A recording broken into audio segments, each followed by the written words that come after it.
Hey guys, it's Danny with Thirsty for Fun, and I've got an unboxing today. Got my Deuce Pro here.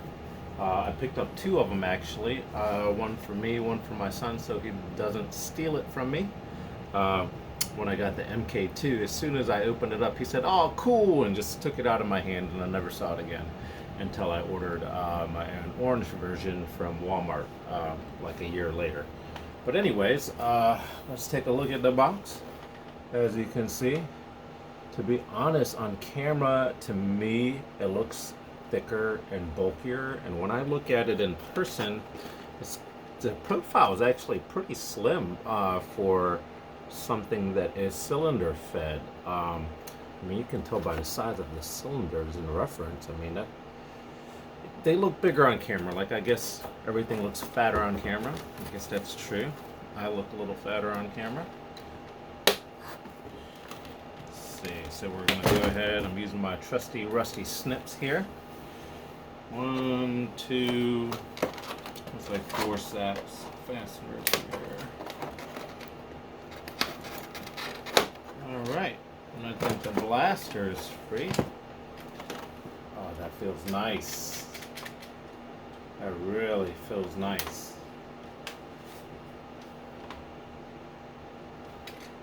And the barrel, you can see the barrel through the side. This is, I guess, the holster attachment that you would put on the holster here. And I'll get that out here in a second.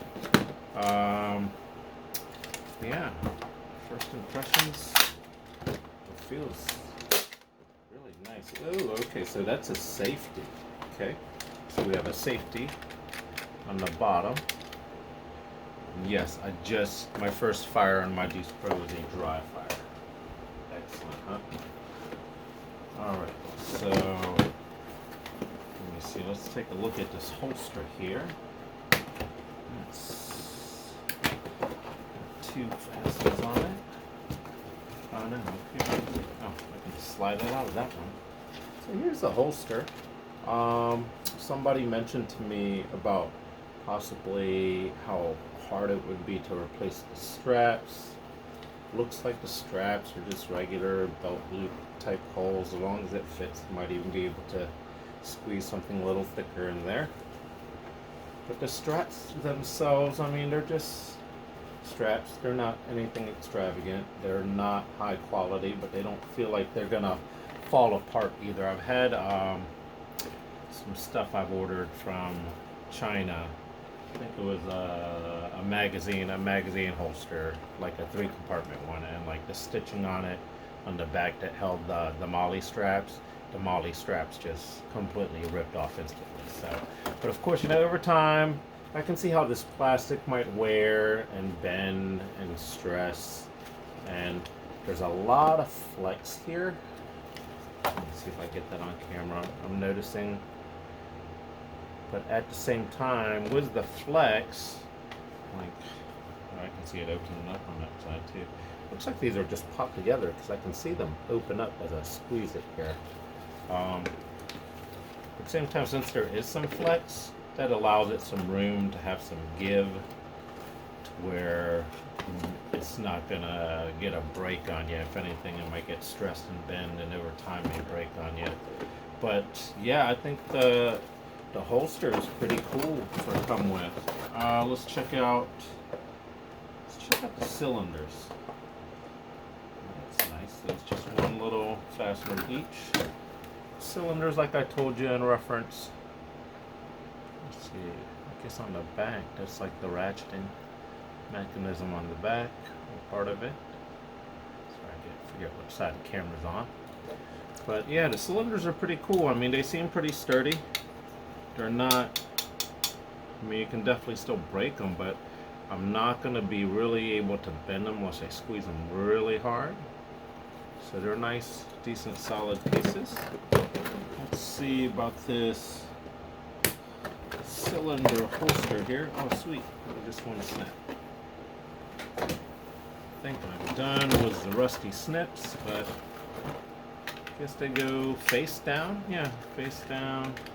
If you try to put them in reverse for top load, you could do that too.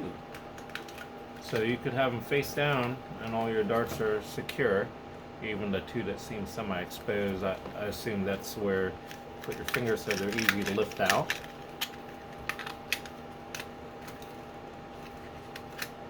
Yeah, and they lock into place where, like, I'm shaking it. So I test the other one too before I lose them. I assume Dart Zone's gonna have these on sale, like they do most of their holster and magazine stuff. They even offered a 3D print for the MK2 holster, I believe. But that is pretty neat. Oh, because there is some flex here, of course, because it is made to bend. But of course, with the flex, since it's intended, yeah, I can see that. If you wear this on your hip, I can see that bending a lot and causing a lot of stress.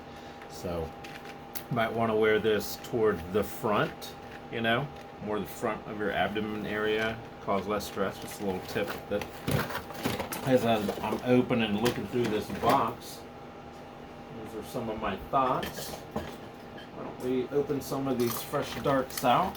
I got my another rusty tool, my rusty box cutter.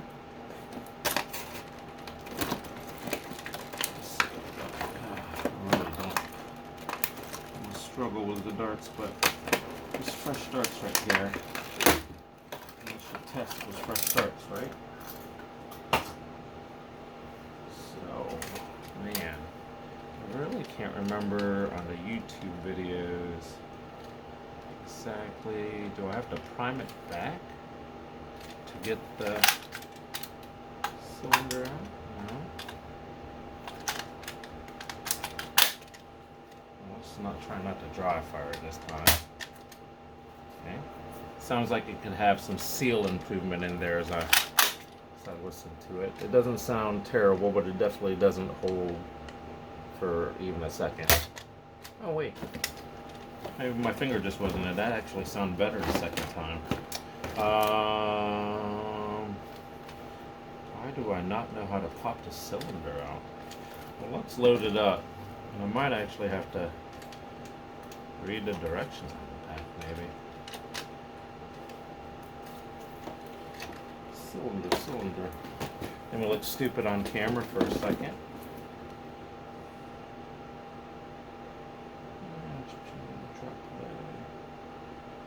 Trigger, safety, auto advance. I mean, does it just take some force? Don't want to break my blaster. So I have a button on the side that I see. Look at the barrel, and I don't know if you could see it, but that the metal barrel is going into a plastic lip that holds it in place, and then looks like it's seated in the plastic. There is a white rubber O-ring right there that plastic actually seats into it. So there is a little break in the action where it's going from plastic to plastic to, is it brass? I don't know if it's, I guess it's aluminum with some brass coloring on it. But the actual barreling without it, of course, it's very, very short. I mean, I can see where there is a, not a dart gate, but preventing the dart getting sucked in the back, like a dart blowback gate. But yeah, that barrel is really short, and it's just all plastic. There's no metal in there. So,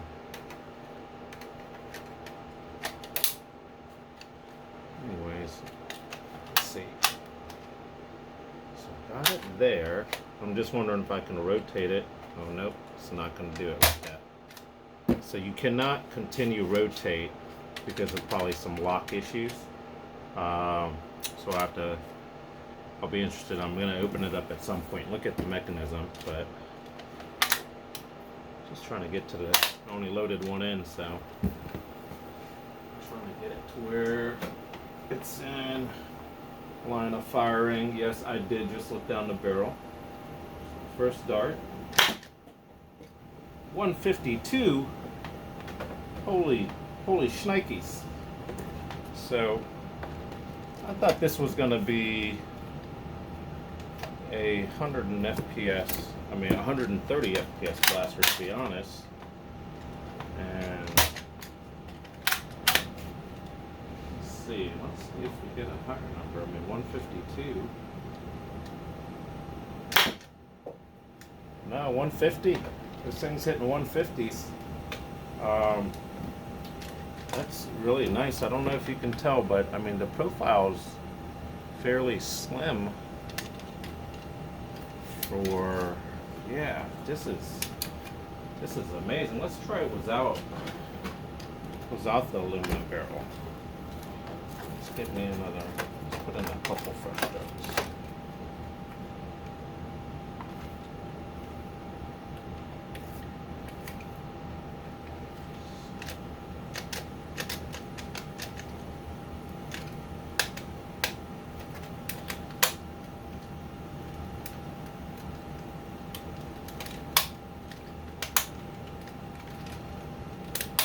It feels like it just pops out, but man, I gotta apply a lot of pressure to pop it out.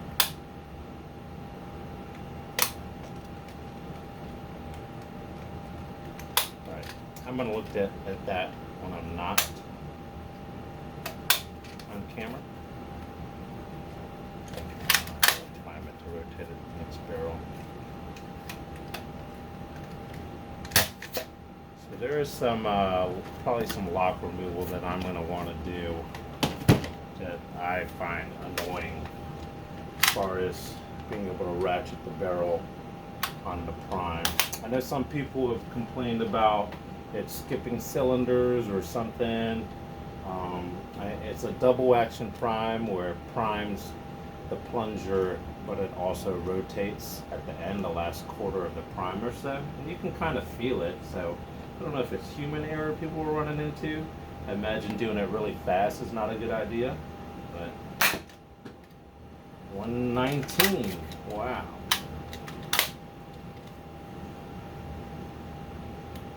Huh. So there is no, I mean, it's basically like a front loader. I mean, you can literally just stick a dart from the front. You might not want to, because you might want to not destroy the integrity of the lube. You might put a little bit of thick lube on there, on the O-ring. But yeah, the dart's like right up front.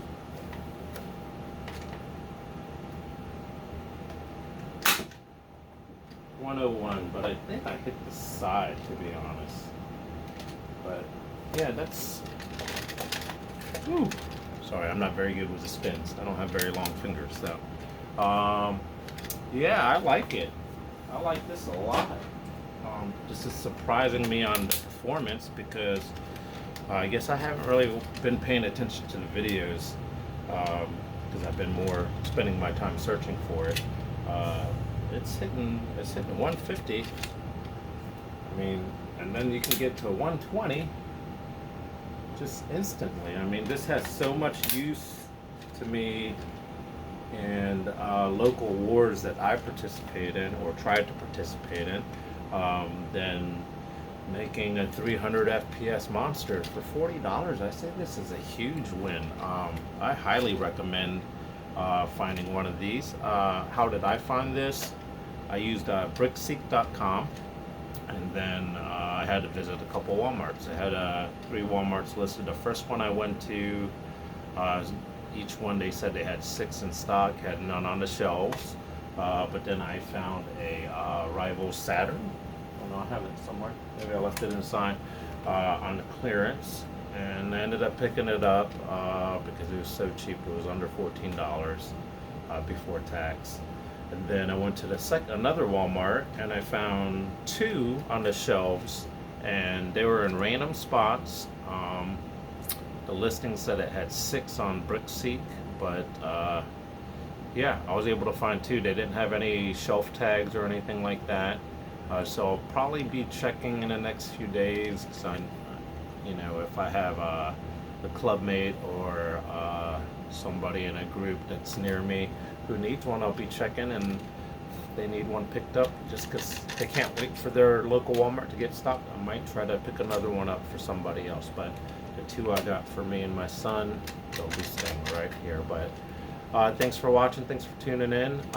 If you guys are interested, I hope you find yours. And yeah, have a nice day.